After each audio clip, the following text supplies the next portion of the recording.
The suit he wore cost more than Sarah's car. The wine he drank cost more than her rent. But when the check came, the man who owned half the city left a tip that was less than an insult. It was a declaration of war. A single, crisp $1 bill. Most people would have cried. Some would have screamed.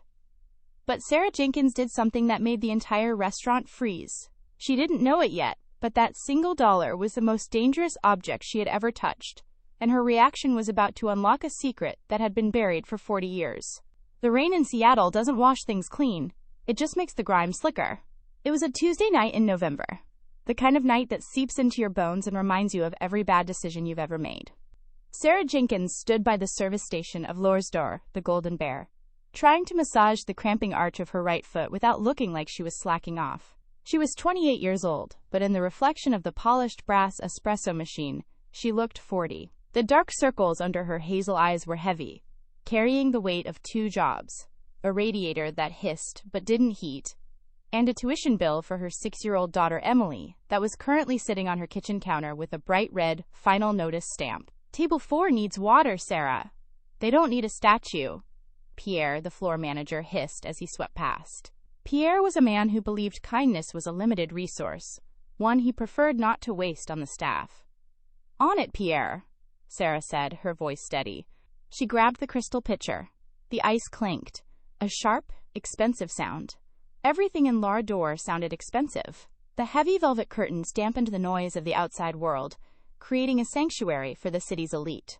Here, captains of industry and tech moguls ate truffle risotto that cost $85 a plate, while Sarah calculated how many shifts she needed to buy Emily a winter coat that actually zipped up. Tonight was supposed to be a good night. It was the annual Titans Dinner, a colloquial term the staff used for nights when the city's investors gathered for the tech summit. Big egos meant big wallets, and, usually, big tips. Sarah needed $600 by Friday to stop the eviction process. It was a terrifyingly specific number.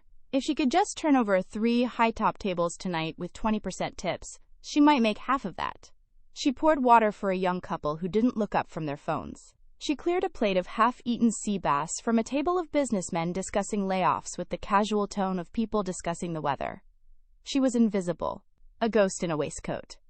Sarah, Pierre's voice cracked through her earpiece. VIP incoming. Section A, you're taking it. Sarah froze. Section A was the booth and takecle, the back corner, shielded by high mahogany dividers. It was the privacy booth. Who is it? She whispered, adjusting her apron. Arthur Sterling. The blood drained from Sarah's face. The kitchen staff stopped chopping. Even the dishwasher, a jovial man named Mateo, went silent. Arthur Sterling wasn't just a billionaire. He was a myth. A real estate tycoon who had reshaped the skyline of the Pacific Northwest in the 80s and then vanished into a fortress of solitude in the Bitterroot Mountains. Rumors swirled around him like smoke. Some said he was mad. Others said he was dying. The only confirmed fact was that he was the meanest, most exacting, most miserable patron to ever grace the hospitality industry. Legend had it, he once bought a restaurant just to fire a waiter who poured his wine with the wrong hand, then closed the place down the next day. Pierre, please, Sarah pleaded, her hands trembling slightly. Give it to Julien. He's the head waiter. I can't risk a bad night. I need the money too badly.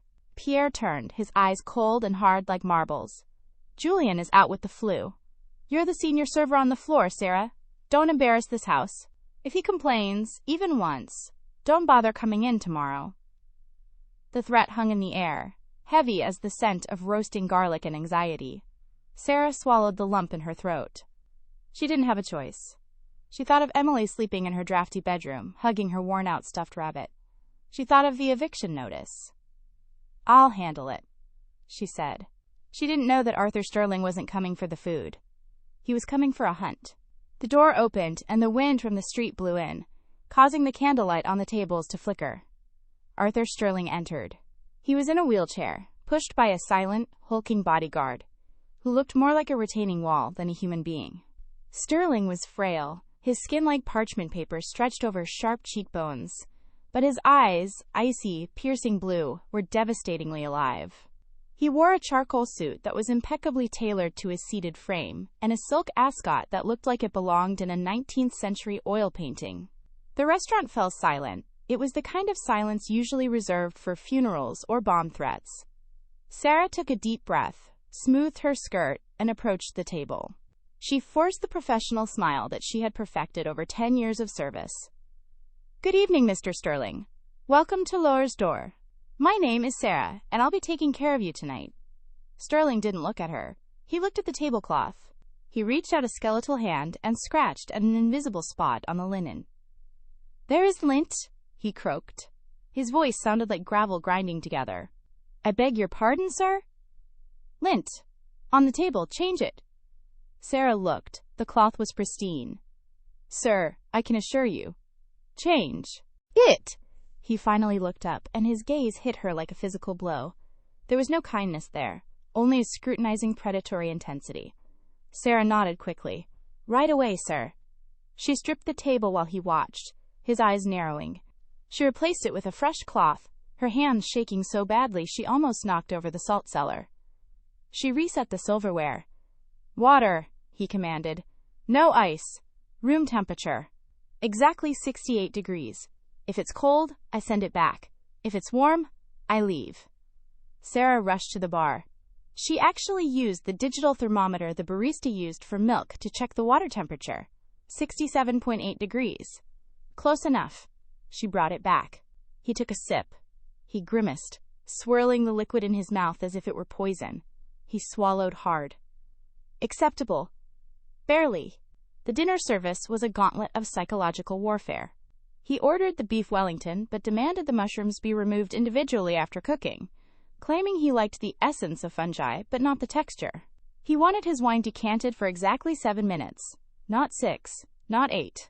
He made Sarah stand by the table while he ate, forbidding her from checking on her other tables, which caused her tips elsewhere to plummet. He insulted the chef. He insulted the decor. He asked Sarah personal questions that felt like traps. You look tired, he said, slicing his beef with surgical precision. Partying too hard? No, sir. I have a daughter. She keeps me busy. A child? He scoffed. Parasites. They drain your bank account and break your heart.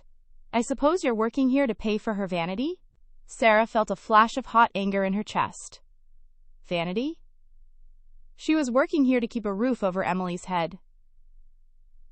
I work here to provide for her future, sir. Sterling stopped chewing. He looked at her, tilting his head. Future. A quaint concept for a waitress. He dropped his fork. It clattered loudly on the fine china. I am finished. Bring the check. And bring me the manager. Sarah's heart stopped. The manager. That was it. She was fired.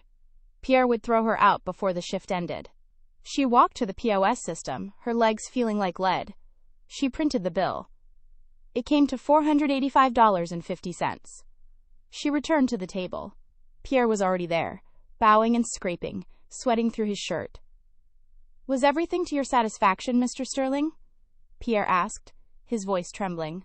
The beef was adequate, Sterling said, wiping his mouth with a napkin and throwing it onto the plate.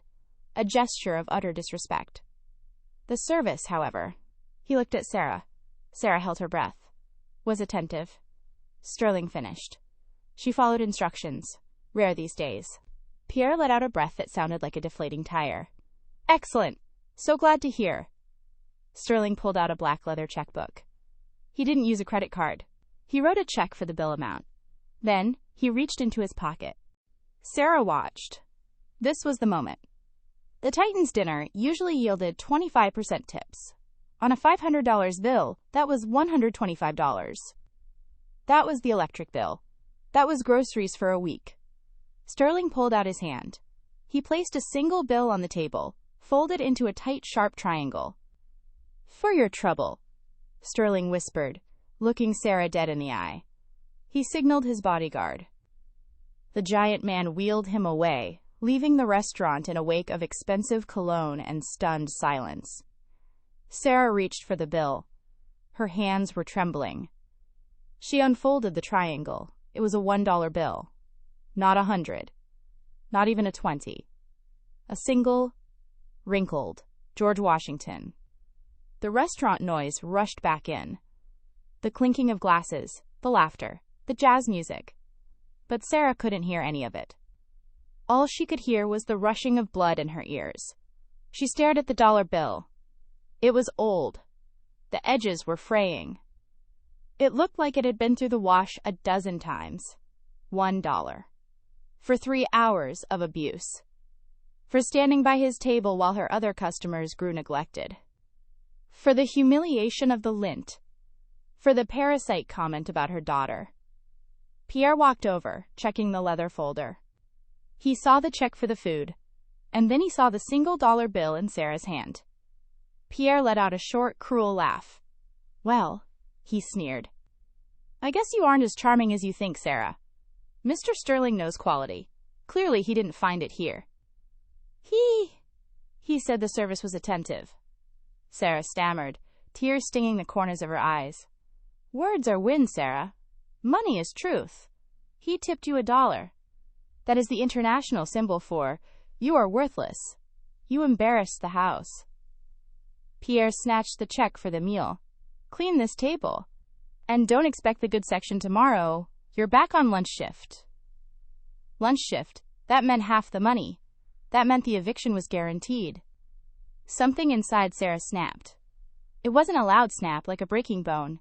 It was a quiet, internal severance. The part of her that was polite, subservient, and scared just turned off. She looked at the dollar bill.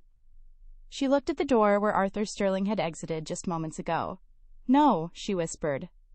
Excuse me, Pierre asked. I said no. Sarah turned and ran. Sarah! If you walk out that door, you're fired.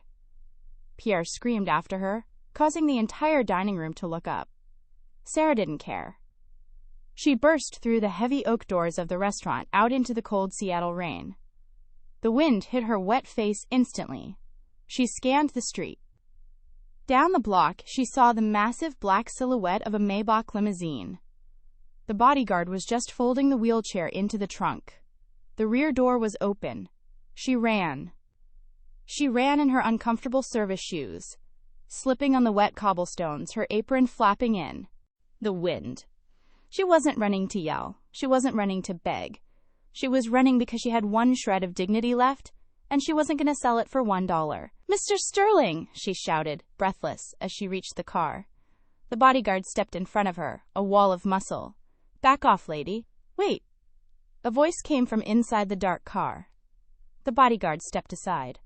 Arthur Sterling was sitting in the back, a heavy wool blanket over his legs. He looked at Sarah, who was soaking wet, hair plastered to her face, shivering in the freezing rain. You forgot something, Sarah said. Her voice wasn't shaking anymore. It was hard as steel. She reached into her apron and pulled out the crumpled dollar bill. She extended her hand through the open car door. I can't accept this, she said. Sterling looked at the dollar, then up at her face. His expression was unreadable. It's legal tender. You did your job. That is your payment. No, Sarah said, wind whipping her hair. Payment is for service. A tip is for gratitude. If you think my dignity is worth $1, then you clearly need this more than I do. She didn't throw it. She didn't crumble it. She gently placed the damp dollar bill on the leather seat beside him. I have a daughter to raise, Sarah said, looking him in the eye. And I'm going to teach her that being poor doesn't mean you have to be cheap. Good night, Mr. Sterling. She turned around and walked away. She heard the car door slam shut. She heard the engine purr. She expected the car to speed off. But as she walked back toward the restaurant to collect her purse and likely be fired, she didn't know that inside the limousine, Arthur Sterling wasn't angry. He was smiling. He picked up the damp dollar bill. He turned it over. On the back, written in faint blue ink that Sarah hadn't noticed in the dim restaurant light, was a phone number. Drive, Sterling said to his driver, and call Marcus Thorne. Tell him I've found her. The taillights of the Maybach dissolved into the rainy mist, leaving Sarah standing alone on the corner of 4th and Pine. The adrenaline that had fueled her daring sprint to the car began to fade, replaced by a cold, crushing nausea. What have I done? The realization hit her like a physical weight. She hadn't just stood up for herself. She had walked out on her shift during the most important dinner service of the year. She had insulted a billionaire, and she had thrown away $1. Even if it was an insulting dollar, when she had less than 12 to her name. She walked back to Laura's door.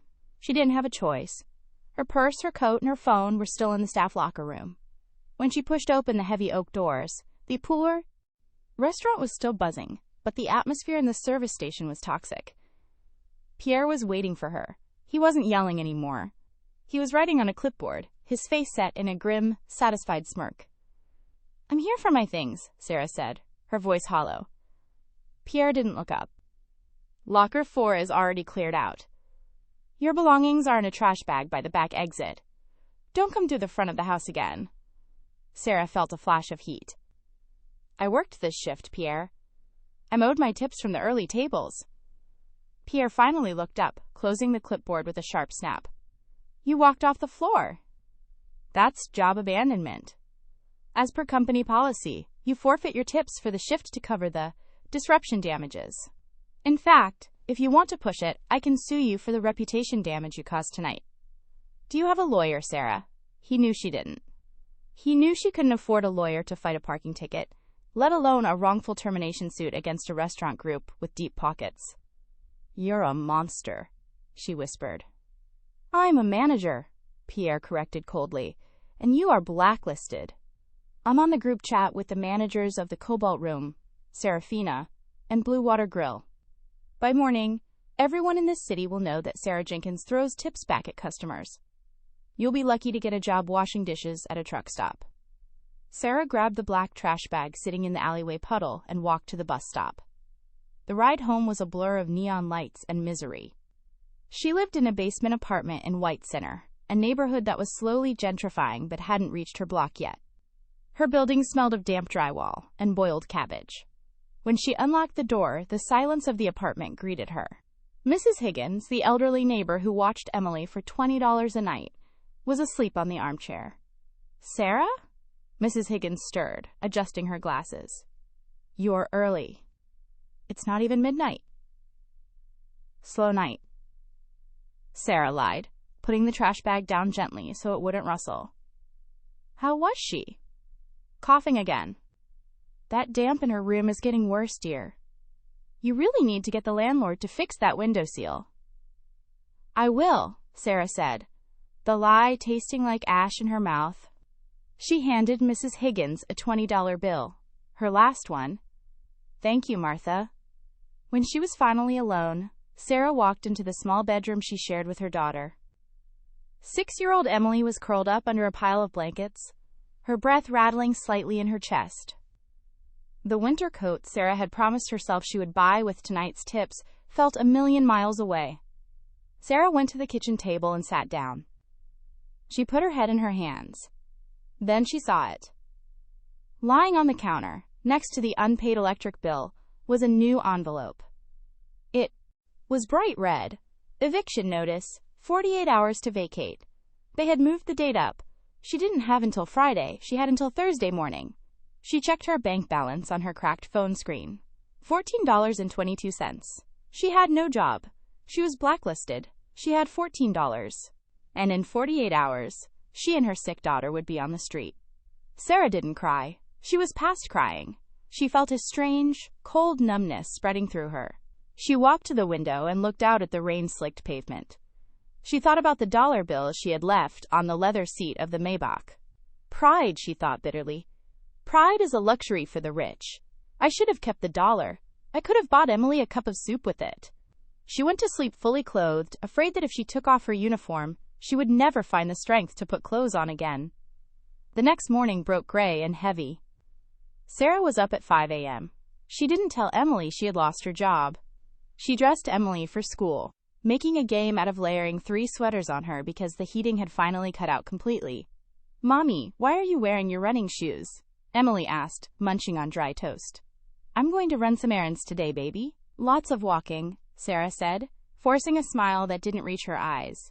She walked Emily to the bus stop, kissed her forehead, and promised her a surprise for dinner. Then, Sarah went to war. She spent 6 hours walking from restaurant to restaurant. Pierre hadn't been bluffing. At the Cobalt Room, the manager saw her resume and literally laughed. "The girl who threw money at Arthur Sterling? Honey, you're radioactive. I can't hire you." At a diner 3 miles away, she was told they weren't hiring, even though a help wanted sign was taped to the glass. By 2 p.m., her feet were bleeding in her cheap sneakers. She hadn't eaten. She sat on a park bench, the damp wood soaking through her jeans, and watched pigeons fight over a crust of bread. I have to sell the car, she thought. It's worth maybe $500. It buys us a week at a motel. She walked back to her apartment building, defeated. Her legs felt like lead. As she turned the corner onto her street, she froze. There was a car parked in front of her building. It wasn't a police car. It wasn't the landlord's rusted pickup truck. It was a sleek, silver Bentley with tinted windows. It looked like a spaceship that had crash-landed in a junkyard. A man was leaning against the passenger door. He was tall, African-American, wearing a navy blue suit that fit him so perfectly it looked like a second skin. He checked a gold watch on his wrist, then looked up and locked eyes with Sarah. He didn't look like a hitman. He looked like a lawyer. The expensive kind. Panic spiked in Sarah's chest. Pierre sued me. He actually did it. She considered running, but she was too tired. She walked up to the building, clutching her bag like a shield. Sarah Jenkins? The man asked. His voice was deep and smooth, like a radio broadcaster's. Who wants to know? Sarah asked defensively, stopping 10 feet away. My name is Marcus Thorne. I'm an attorney representing the Sterling estate. Sarah's stomach dropped. Look, if this is about the lint, or the dollar, I didn't steal anything. I returned his money. You can't sue me for returning a tip. Marcus Thorne's expression didn't change, but his eyes softened slightly. He looked around at the crumbling brick of the apartment building, the overflowing dumpsters, and the graffiti. I'm not here to sue you, Miss Jenkins. Can we speak inside? It's a private matter. I don't invite strangers into my home, Sarah said. She was ashamed of the mess, ashamed of the cold. I understand, Marcus said. He reached into his jacket pocket. Sarah flinched, but he only pulled out a small, familiar object. It was the dollar bill. It was wrinkled, the corners soft. It was the same George Washington she had left on the seat of the Maybach. Mr. Sterling wanted you to have this back, Marcus said, holding it out. Sarah felt the anger flare up again, hot and bright. Is this a joke? Did he send his lawyer all the way down here to taunt me with a single dollar? Tell him he won. I lost my job. I'm going to lose my apartment. He broke me. Is that what he wanted to hear? Miss Jenkins, please, Marcus said, his voice dropping an octave, becoming serious. Take the dollar. Turn it over. Sarah hesitated. She looked at Marcus, then at the bill. She snatched it from his hand, intending to tear it up in his face. She looked at the back. There, scrawled in faint blue ink across the words, "In God We Trust," was a telephone number. And below it, 2 words, "Call me." Sarah looked up, confused. I don't understand. Mr. Sterling doesn't leave tips, Ms. Jenkins, Marcus said, stepping closer. He leaves tests. In 40 years of dining in this city, Arthur Sterling has tipped $1 exactly 3 times. The first waiter cursed him out. The second pocketed it and mumbled an insult. You are the first person, the only person who gave it back. So, what? I won a contest? Sarah asked, her voice trembling. You proved you have a backbone. And Arthur is looking for someone with a backbone, Marcus said. He needs a caretaker.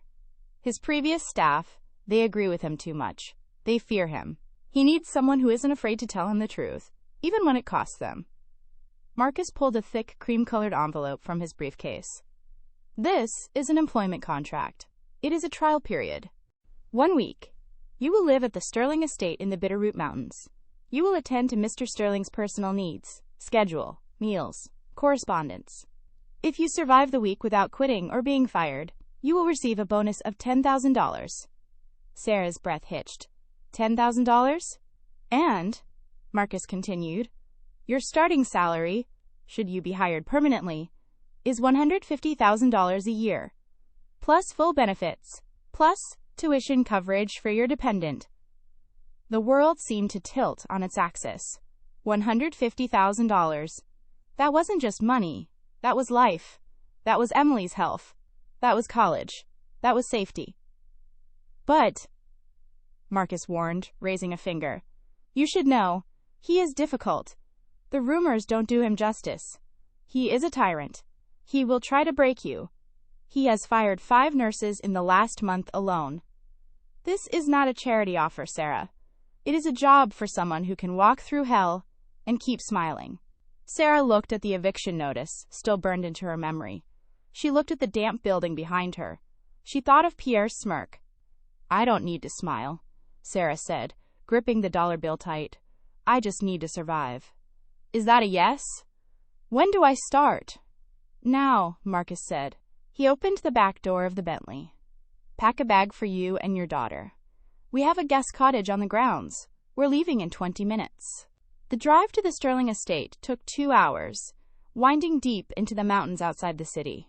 The iron gates were 2 stories high, topped with gargoyles that seemed to stare down at the Bentley as it passed. The estate itself was a sprawling Gothic mansion, dark stone against a gray sky, surrounded by acres of manicured, lonely gardens. It was beautiful, and it was terrifying. Marcus led Sarah and a wide-eyed Emily into the grand foyer.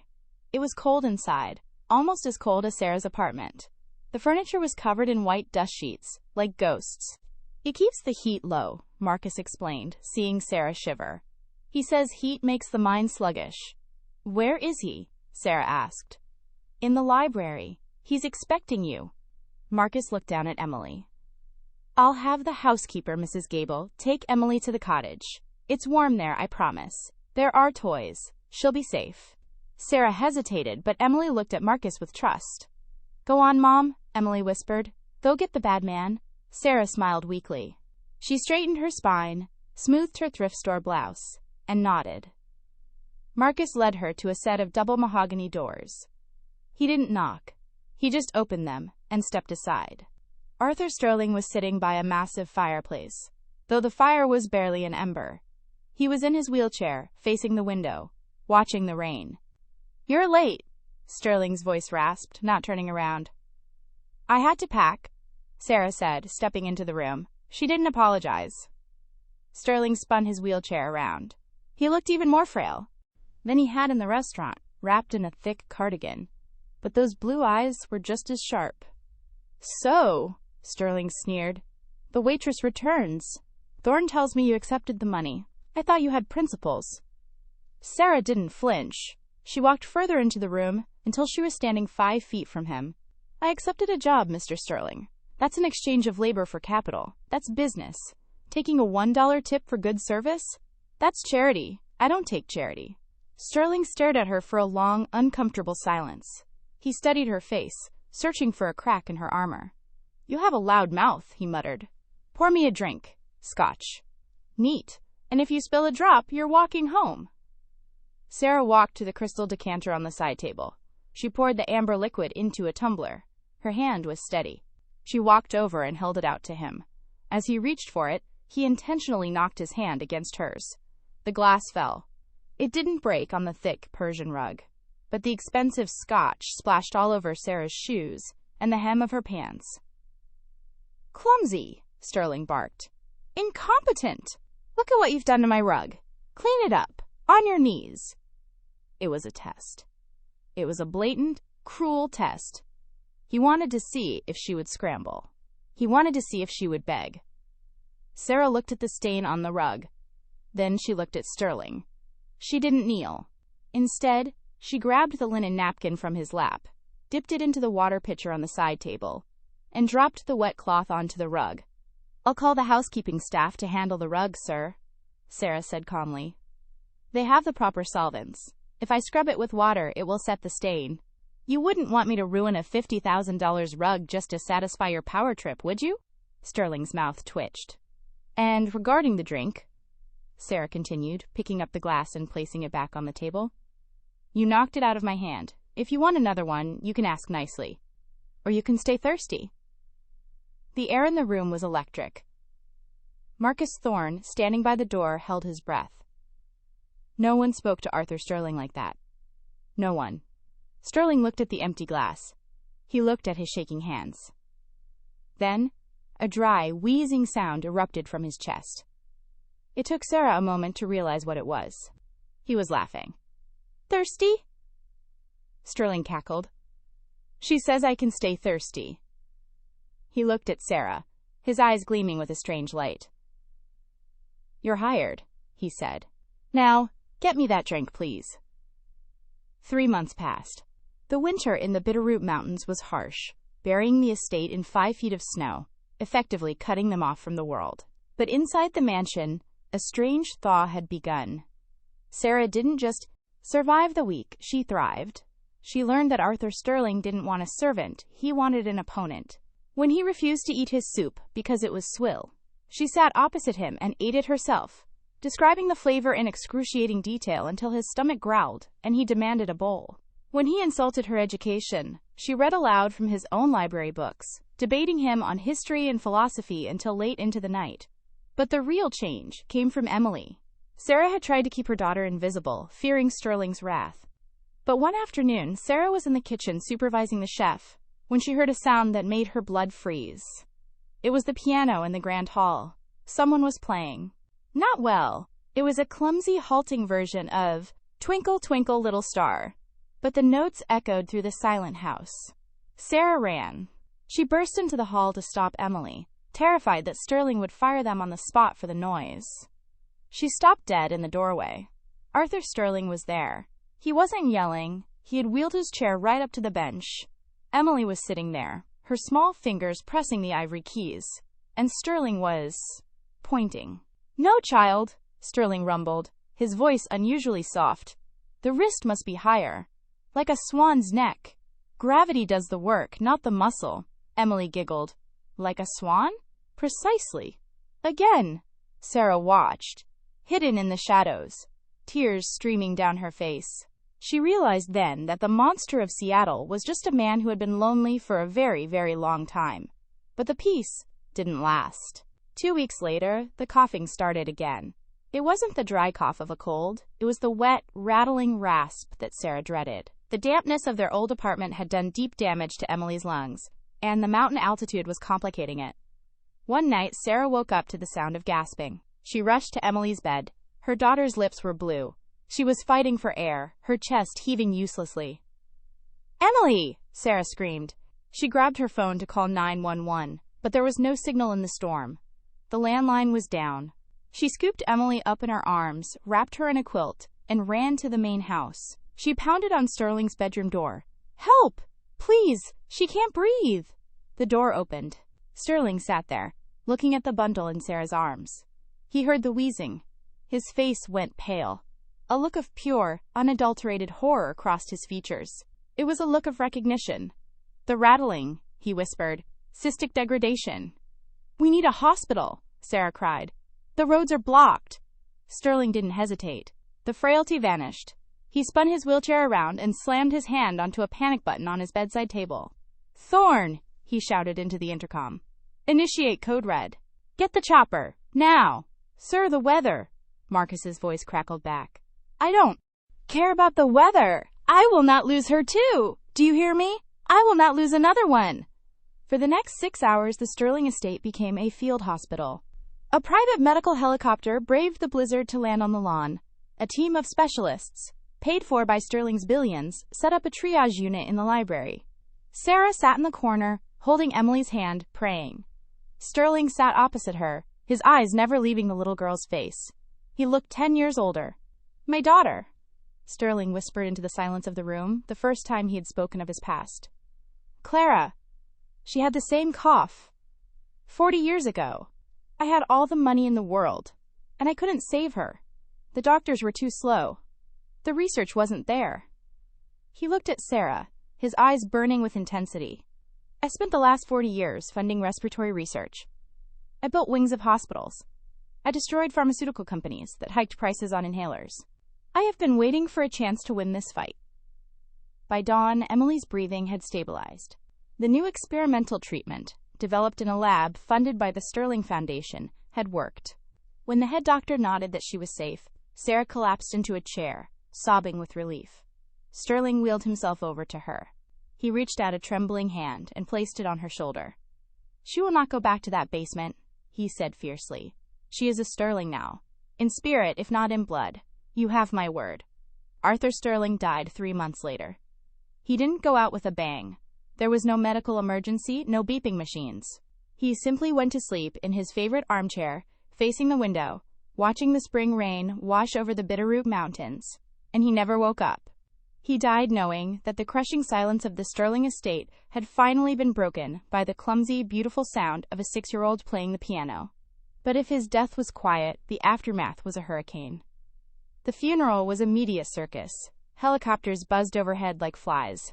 The titan of industry was gone, and the financial sharks were circling. But the real drama was reserved for the reading of the will, held 3 days later in the estate's cavernous library. Outside, a storm was raging, battering the stained glass windows. Inside, the air was thick with tension. Sarah sat on one side of the massive, frighteningly long oak table. She was dressed in a simple black dress, her hands clutching a handkerchief. She wasn't crying for the money. She was crying because she had lost the only person besides her daughter who had ever really seen her. Emily sat beside her, coloring in a book, oblivious to the fact that her future was being decided in this room. On the other side of the table sat Charles Sterling. Charles was Arthur's nephew and only living relative. He was a man who wore Italian suits that cost more than Sarah's lifetime earnings, yet he looked perpetually greasy. He had spent the last 20 years waiting for his uncle to die, racking up gambling debts in Vegas on the promise of his future inheritance. He checked his Rolex, tapping a manicured finger on the wood. "Can we get on with this, Thorne?" Charles sneered, not even looking at Sarah. "I have a realtor coming at 2 p.m. to appraise the property. I want this house listed by Monday, and I want the staff cleared out by tonight. Especially the strays." He gestured vaguely at Sarah. Marcus Thorne, the executor of the estate, sat at the head of the table. He was a stone-faced statue of a man. He slowly arranged his papers, ignoring Charles's haste. "We will proceed according to the law, Mr. Sterling," Marcus said, his voice deep and resonant. "The estate is complex. The assets are valued at approximately $4.2 billion, including the holdings in tech, real estate, and the liquidity of the Sterling Foundation." Charles licked his lips. The greed was practically radiating off him. "Excellent. Skip the inventory. Just read the beneficiary clause so I can sign the papers." "Very well," Marcus said.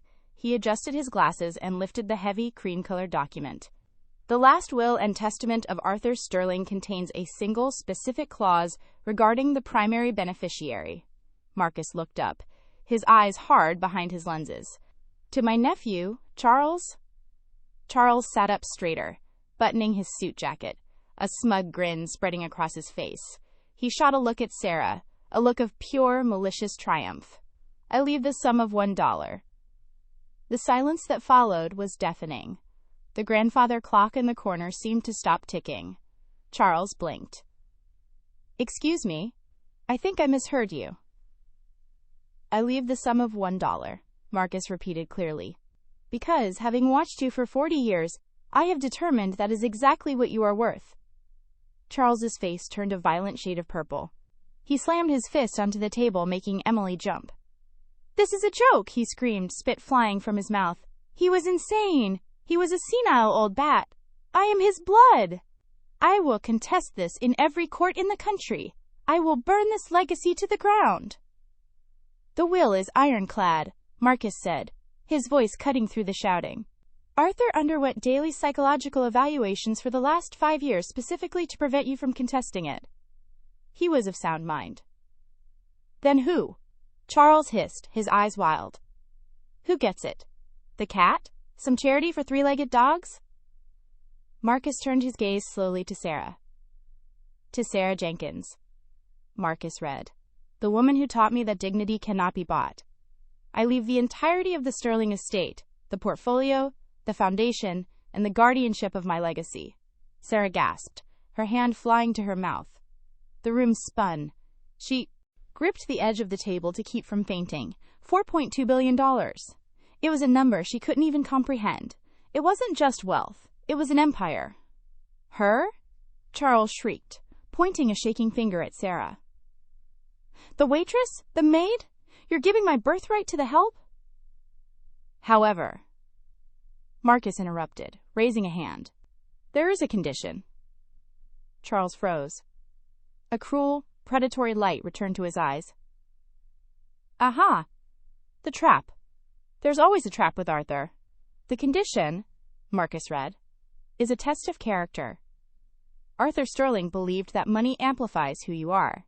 To prove that Sarah Jenkins is still the woman he met that night, she must produce the physical token of our first contract. Marcus looked at Sarah gently. He needs you to present the dollar bill he tipped you. The one with the phone number on the back. Sarah let out a breath of relief. Oh. Is that all? I have it. I framed it. It's in my room. If you cannot produce the item right now, Charles interrupted, a snake-like grin curling his lips, then the clause is void. And as the next of kin, the estate reverts to me. I have it, Sarah said confidently. I'll go get it. She stood up and ran out of the library, down the hall, and out into the rain toward the guest cottage. She burst into her room, shaking the water from her hair. She went straight to the dresser where she kept the small, cheap wooden frame. Her heart stopped. The frame was there, but the glass was shattered, and it was empty. Panic, cold and sharp, seized her chest. She tore the drawer open. Nothing. She ripped the sheets off the bed. Nothing. She overturned her purse, dumping its contents on the floor. It was gone. She ran back to the main house, her legs feeling like lead. She burst back into the library, pale as a ghost, water dripping from her nose. I can't find it, she stammered. The room went deadly silent. Charles threw his head back and laughed. It was a loud, barking sound. You lost it! You stupid, careless woman. You lost a $4 billion ticket. I didn't lose it, Sarah cried, tears welling up. Someone took it. The glass was broken. Or maybe, Charles sneered, stepping closer to her, invading her space. You spent it. Maybe you needed a pack of gum, and you forgot that you're just poor trash at heart. He turned to Marcus Thorne. She failed the condition, Thorne. The will is void. I am the heir. Sign it over. Marcus looked at Sarah with deep sadness. Sarah, without the bill, I cannot execute the transfer. It is a strict legal requirement. Get out, Charles growled at Sarah. Get out of my house. Take your brat and get off my property before I call the police and have you arrested for trespassing. Sarah looked at Marcus, begging for help, but the lawyer looked down at his desk, defeated. She looked at Charles, who was already reaching for the crystal decanter of whiskey, pouring himself a celebratory drink. It was over. The safety, the future, the medical care for Emily, all gone because of a piece of paper. Mommy? The small voice cut through the tension. Emily had climbed down from her chair. She walked over to Sarah and tugged on her wet skirt. Why is the bad man yelling? Emily asked. We have to go, baby, Sarah sobbed, grabbing her daughter's hand. We have to leave. But Mr. Arthur said we live here, Emily said stubbornly. Mr. Arthur is gone, honey. He's not gone, Emily said. She reached into the secret pocket of her velvet dress, a pocket Sarah didn't even know existed. He gave me a job. He said Mommy worries too much, so she loses things. He said I have to be the keeper. The room went silent again. Even Charles stopped his drinking, the glass hovering halfway to his mouth. Emily opened her small, pale hand. There, folded into a tight, sharp triangle, worn soft at the edges, was a George Washington dollar bill. He gave it to me the night he got sick, Emily said to the room. He said it was the magic key. And he said never to give it to anyone except Mr. Marcus. Emily walked past her stunned mother, past the frozen Charles, and stood on her tiptoes to place the dollar bill on the mahogany table in front of the lawyer. Marcus Thorne picked it up. His hands were trembling slightly. He turned it over. He adjusted his glasses and read the faint blue ink on the back. Then he checked the serial number against the document in the will. A slow, genuine smile spread across the lawyer's face. It is a match, Marcus announced, his voice ringing like a gavel. No, Charles screamed, dropping his glass. It shattered on the floor, whiskey splashing everywhere. That's a trick! She planted it on the kid. It is a match, Marcus repeated, ignoring him. The condition is met. Marcus stood up and looked at Charles. Mr. Sterling, you are currently trespassing on private property. The owner, he gestured to Sarah, has expressed a desire for you to leave. You can't do this to me. Charles lunged toward the table, grabbing for the will. But he never reached it. The large hand of the bodyguard, the same giant who had wheeled Arthur out of Lars' door that first night, clamped onto Charles's shoulder. It wasn't a gentle touch. It was a vice grip. I think it's time to go, sir, the bodyguard rumbled. I'll sue, Charles shrieked, as he was dragged backward, his heels scuffing the expensive Persian rug. I'll ruin you all. Do you know who I am? Yes. Sarah spoke up for the first time. Her voice was quiet, but it carried the weight of the entire house. She walked over to the table, picked up the $1 bill, and held it up. You're a man who is worth less than this, she said. The bodyguard dragged Charles out of the library, his screams fading as the heavy oak doors slammed shut, sealing out the noise, the greed, and the past. Sarah looked at Marcus. She looked at the $1 bill, and then she fell to her knees and hugged her daughter, burying her face in Emily's neck. You saved us, Sarah whispered. You saved us, baby. I just kept the key safe, Emily said simply. Outside, the storm finally broke, and a single ray of sunlight pierced through the clouds, illuminating the snow-capped peaks of the Bitterroot Mountains. The fortress was no longer a prison. It was a home. Sarah didn't buy a yacht. She didn't buy a private island. 6 months later, L'Or, the restaurant where it all began, was under new management. Sarah bought it. She fired Pierre on the first day, not with a shout, but with a whisper, handing him a check for $1 as his severance. She turned the restaurant into a non-profit foundation. By day, it served gourmet meals to the homeless and those struggling to make ends meet, cooked by top chefs who were paid double the industry standard. By night, it was a trading ground for single mothers and people down on their luck, teaching them high-end hospitality skills to give them a future. Sarah Jenkins never forgot where she came from. She kept the $1 bill framed in her office, not as a symbol of wealth, but as a reminder. Sometimes, late at night, she would sit by the fire in the Sterling estate, listening to Emily play the piano, her lungs clear, her future bright.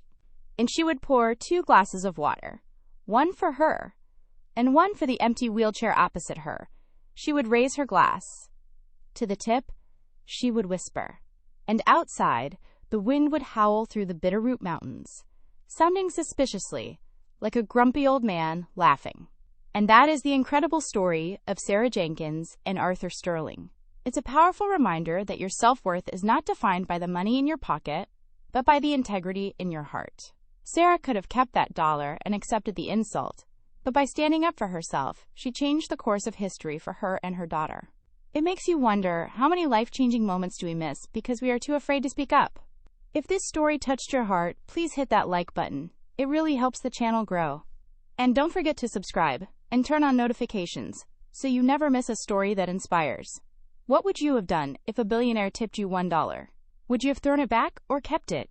Let me know in the comments down below. Thanks for watching and see you in the next video.